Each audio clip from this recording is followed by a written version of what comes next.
Hello and namaskar. In today's episode, we are going to discuss the problem of waste dump in Ghaziabad that has become massive and requires immediate attention at the end of the government. In order to discuss the probable solutions and to deal with this situation, we have with us our science expert, Dr. Devashish. Hello and welcome. Thank you, Simran. Thank you for inviting me. So, basically, in order to deal with this situation, firstly, we need to segregate the waste. The waste can be segregated into dry, wet, or metal waste. The wet and dry waste can be segregated using a blower. So, I'll explain you how it works. So, basically, what happens is the air is forced onto the waste. The dry waste is blown away, and the wet waste is gathered on other side of the conveyor belt. And then it becomes really easy to segregate the metal waste using electromagnet. Electromagnet. Electromagnet? What's that? I know about magnets, but what's an electromagnet? I think we should ask our science teacher about it. She could help us with that. Yeah. Thank you.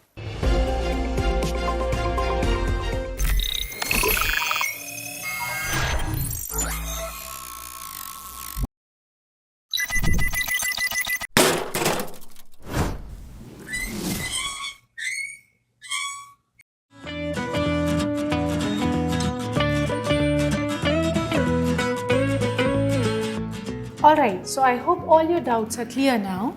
In the next class, we'll discuss about the Ohm's law. So I would request all of you to go through your NCERT book and then we can have the doubt session. Ma'am, just 2 minutes. Yesterday, while watching the news, we came across the term electromagnet. The expert on TV said it is used for waste segregation. Ma'am, what is an electromagnet? See, an electromagnet is a type of magnet in which magnetic field is produced when a current flows through a conductor. To understand it better, let us do some experiments.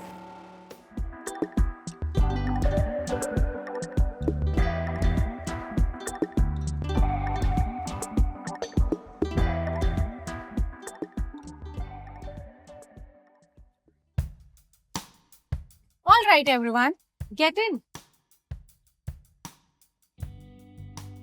Quickly gather around.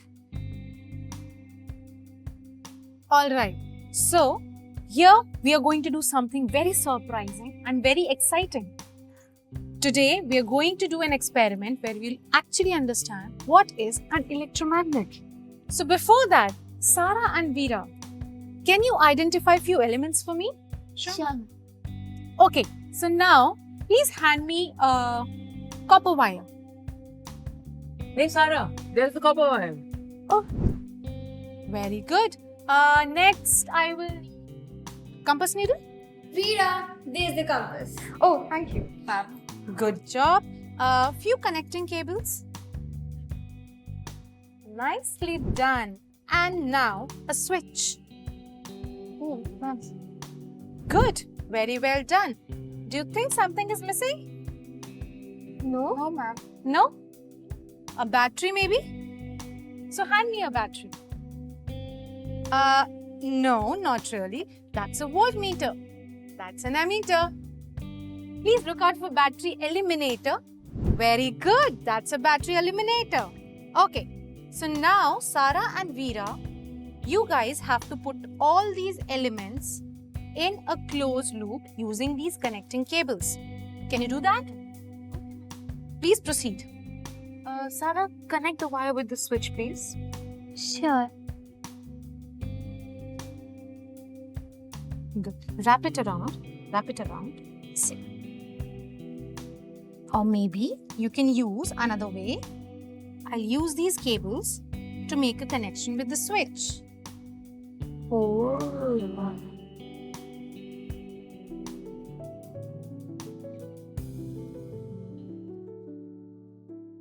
Alright, chalo. Next step, connect the other end of the wire.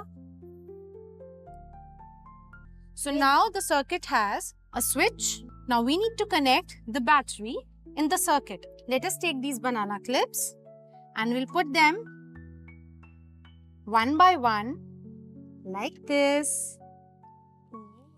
that this is a positive terminal and this is a negative terminal. Okay? So now let us connect the copper wire to the circuit. Alright. So what do you guys think? Is the circuit complete? Yes. Yes?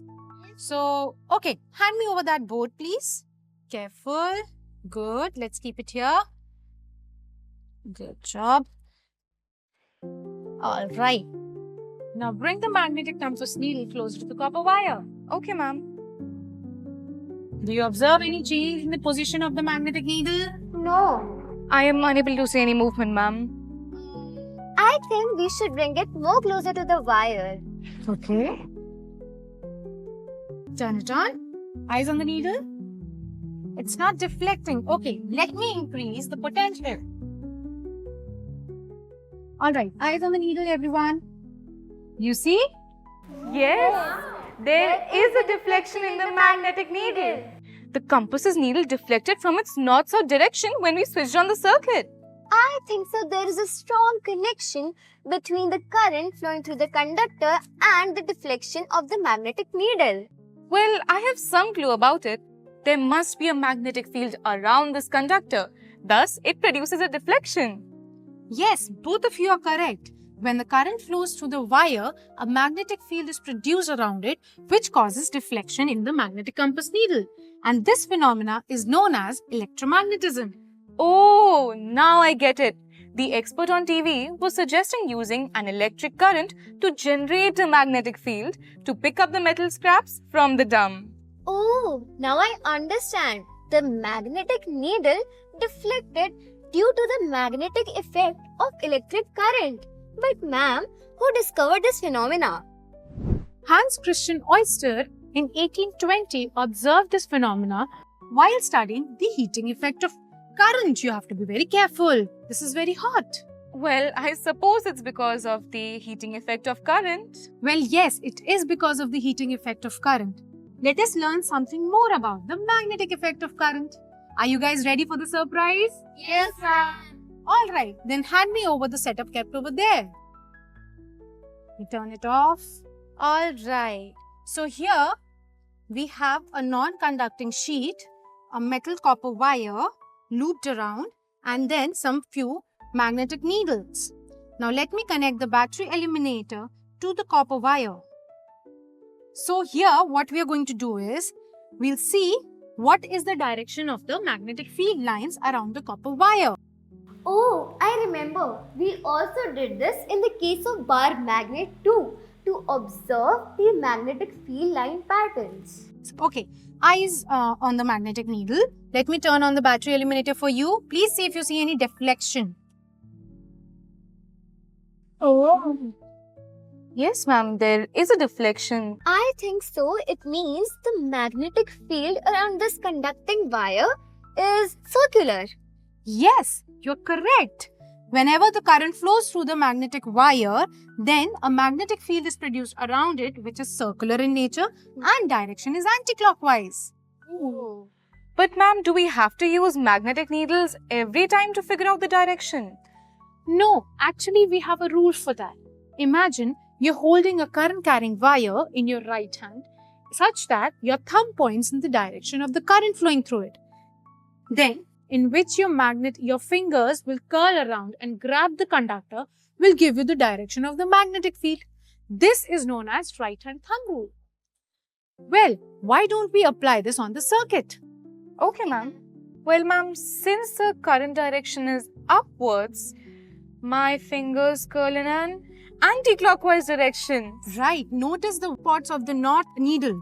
It is anti-clockwise in direction.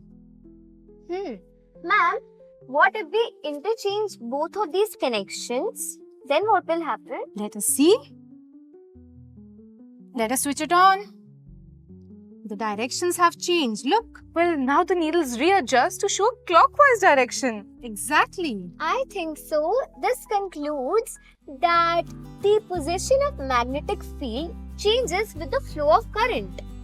And now we can also conclude that since the current is flowing in downwards direction, if we wrap our fingers around it, according to right-hand thumb rule, the position will be clockwise. Yes.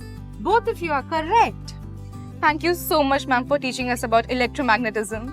You're welcome. Understanding the applications of electromagnetism in everyday life makes you realize the importance of electromagnetism in our everyday life. Okay, guys, now today we will go home and learn more about applications of electromagnets in our daily lives. Definitely. Yes.